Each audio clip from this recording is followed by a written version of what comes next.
Também estou ouvindo. Bom, então vamos prosseguir agora. Concluímos o capítulo 6 de Apocalipse. Vamos para o capítulo 7.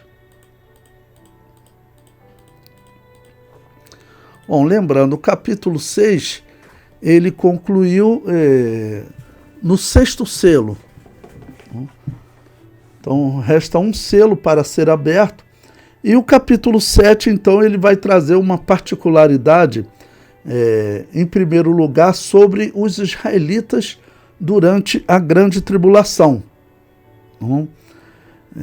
Eu coloquei aí, os israelitas fiéis são salvos. É o título das nossas Bíblias, né? Desse capítulo. E vamos começar por Apocalipse capítulo 7, versículo 1.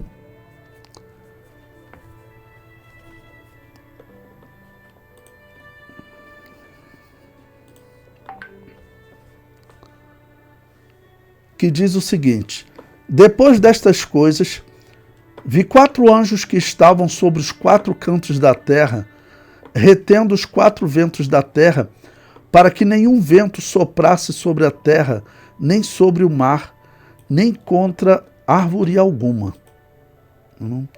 Esse é o versículo 1. Eu comento abaixo. A expressão 4 cantos da terra no mundo antigo representava toda a extensão da terra. O mundo antigo interpretava a terra como algo plano, apesar de filósofos e cientistas gregos defenderem há 3 séculos, ou seja, 3 séculos antes dos dias do Novo Testamento, a teoria da terra circular. O fato de Deus revelar a sua palavra trazendo uma visão natural do homem não tem nenhum erro, pois a palavra de Deus se adequa ao conhecimento do homem. Assim como não foi errado Deus responder a oração de Josué para que o sol parasse. Então, quando fala os 4 cantos da terra, nós sempre dizemos, no estudo da bibliologia, nós dizemos o seguinte, que Deus, ele inspira a mensagem, ele inspira a verdade, e o ser humano, ele usa a linguagem dele. Tem aqueles que defendem que Deus dita, o Espírito Santo dita as palavras para o autor bíblico. Não pode ser assim, porque senão nós não teríamos uma diferença literária entre o escrito do apóstolo Paulo e o escrito do apóstolo Pedro. Então Deus inspira a mensagem e cada escritor escreve segundo os seus recursos, seu conhecimento de língua. Tá bom? Então, quando fala os 4 cantos da terra, né, Deus inspirou a mensagem para dizer, olha, em todo local da terra, vamos assim dizer, os anjos estavam, vamos dizer, retendo para que os ventos não corressem sobre a terra. 4 cantos da terra foi um entendimento, era um entendimento das pessoas naquela época, tá bom? Que o vento não correria em todo o planeta Terra. Como é que eles entendiam isso em todo o planeta Terra? Os 4 cantos da Terra, tá bom? E também explicando sobre Josué orar para o sol parar, essa aqui é uma questão bem interessante, que normalmente eu comento com as pessoas. Em primeiro lugar, entendam, Josué orou e como o homem vê o movimento do sol no alto, vou chamar assim, no céu, o natural é você orar para que o sol parasse. Esse é a linguagem humana. Como eu disse para vocês, a inspiração bíblica, Deus inspira a mensagem e o homem usa a linguagem. Então, quando a Bíblia fala que o sol parou, a Bíblia está descrevendo na linguagem humana. E os cientistas, eles cometem um erro nos dias atuais, porque eles dizem o seguinte, na verdade não foi o sol que parou, na verdade foi a terra que parou. É isso que eles dizem. Só que isso que eles falam está errado. Porque até o início do século XX, o que se acreditava, tá bom? O que se acreditava 500 anos atrás, na época de Nicolau Copérnico, Johannes Kepler, Galileu Galilei, os homens que foram chave nesse movimento dos corpos celestes, tá bom? Há 500 anos atrás, 400 anos atrás, eles acreditavam nisso, que o Sol ficava parado e a Terra girava em torno do Sol. Só que hoje é sabido que o Sol não está parado. O Sol está se movimentando no universo e eles dizem que ele se movimenta a 70 mil quilômetros por hora.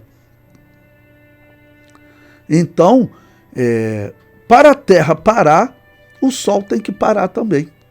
Na verdade, para você entender o milagre de Deus, o que Deus fez, pelo menos toda a Via Láctea tem que ter parado tudo. Tem que ter parado tudo. Porque se apenas o Sol, por exemplo, parasse, ou apenas a Terra parasse, se a Terra parasse, o Sol continuando em movimento, o Sol ia embora, a vida até acabava na Terra. Tá bom? 24 horas, quase 24 horas parado, né? Como eu disse, os cientistas dizem que o Sol viaja a 70 mil quilômetros por hora. 70 mil, é isso mesmo, irmãos. Eu não estou exagerando, não. Parece um número louco, né? Então, eles dizem que o Sol ele se movimenta a 70 mil quilômetros por hora. Se a Terra parasse, o Sol ia embora e até acabava a vida na Terra. Então, na verdade, tem que ter parado a Terra, a Lua, o Sol, todos os planetas que giram em torno do Sol, todo o sistema solar, todos os meteoros, né? Mas também todo o sistema solar e toda a Via Láctea. Tudo tem que ter parado. Tudo tem que ter parado. Essa é a conclusão natural. Então, hoje, quem diz que a Bíblia está errada quando ela diz que o Sol parou, literalmente a Bíblia não está errada, porque o Sol tem que ter parado. Porque hoje os cientistas dizem que o Sol está em um movimento no universo. Tá bom? Mas, também, como eu disse, a expressão bíblica está seguindo o olhar de Josué, o olhar das pessoas que olham para o Sol e veem ele se movimentando no universo. Tá ok? Bom, então o versículo também falou dos 4 ventos, para que não soprasse vento na terra. Os 4 cantos da terra e os 4 ventos. Bom, o que pode representar isso? O que normalmente vento representa na escatologia, na profecia? Bom, eu cito aí o exemplo de Daniel capítulo 7. Daniel capítulo 7. Abra sua Bíblia, eu não coloquei aí no livro, mas abra sua Bíblia em Daniel capítulo 7.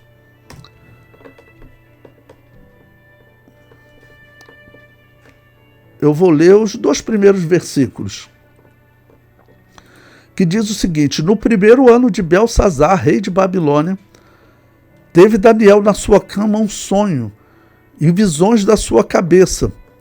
Escreveu logo o sonho e relatou a suma das coisas.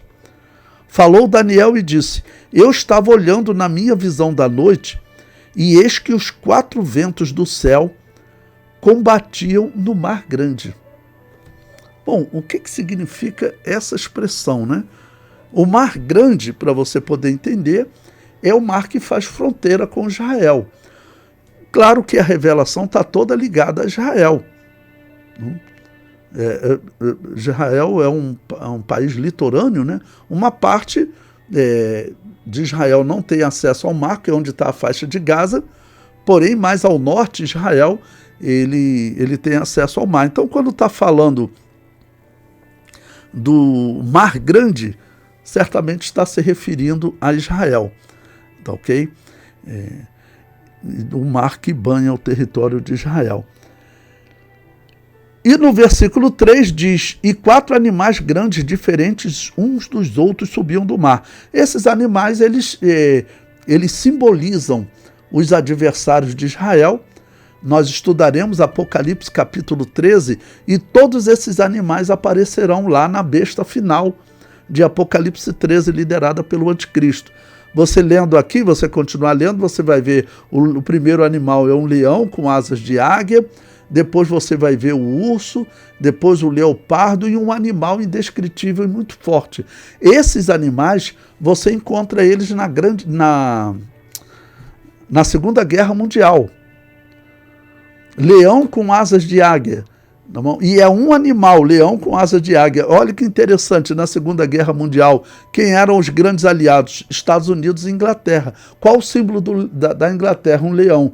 Qual o símbolo dos Estados Unidos? A águia. Então, o leão com asas de águia. Um segundo animal, que aí você vai ver no versículo 5, é o urso. Quem foi o segundo vencedor da Segunda Guerra Mundial? A Rússia. Na época, a União das Repúblicas Socialistas Soviéticas. Qual o símbolo dela? Um urso. O terceiro animal, em Daniel capítulo 7, é um leopardo. Está no versículo 6. É um leopardo. Leopardo é uma mistura de animais, leão com pantera. Aqui na história representa o Império Greco-Macedônio. Na Segunda Guerra Mundial, representa uma união de países, onde o Brasil foi um aliado, participou da guerra. E quando você vai em Apocalipse 13, versículo 1, você vai encontrar lá também o leão, o urso, o leopardo, representando a besta final, tá bom? No livro eu comento, é importante relembrar Daniel capítulo 7, quando Daniel viu os 4 ventos agitando o mar grande, e desse mar subiam 4 bestas, 4 animais ou 4 bestas, usando a linguagem do Apocalipse. A primeira era um leão com asas de águia, a segunda, um urso, terceira, um leopardo, e o quarto era um animal indescritível, que é o Império Romano. Então, o primeiro, o leão com asa de águia, era o Império Babilônio, o segundo, o urso, era o Império Medo-Persa, o terceiro, o leopardo, era o Império Grego-Macedônio, e o quarto, que é um animal indescritível, é o Império Romano. E o Império Romano, ele continua vivo até hoje. Os Estados Unidos é uma continuação do Império Romano, e eles, inclusive, usam a águia como símbolo, que era o mesmo símbolo do Império Romano, né?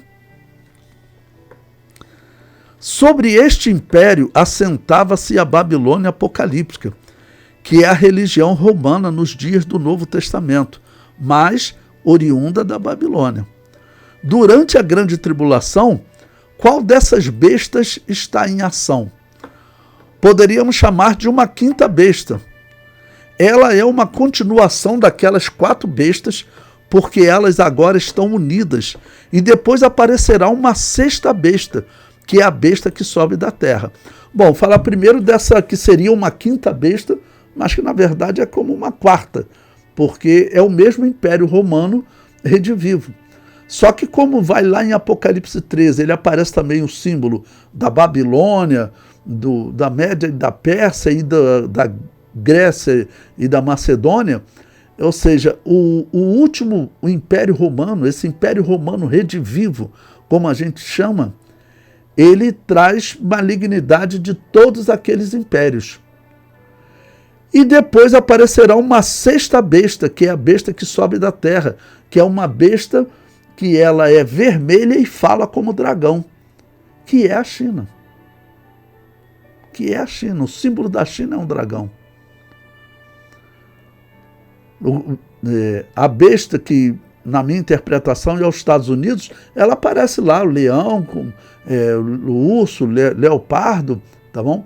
E depois aparece uma outra besta, a besta vermelha que fala como dragão, que é a China. Bom, a nossa geração é muito privilegiada. Nós estamos vendo, nós vimos a Segunda Guerra Mundial, vimos esses mesmos animais agindo. O Apocalipse falou, os mesmos animais que Daniel viu, eles vão estar agindo.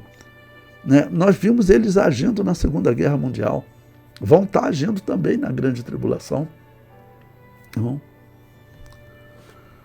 Pastor, Deixa eu só completar essa leitura, peraí.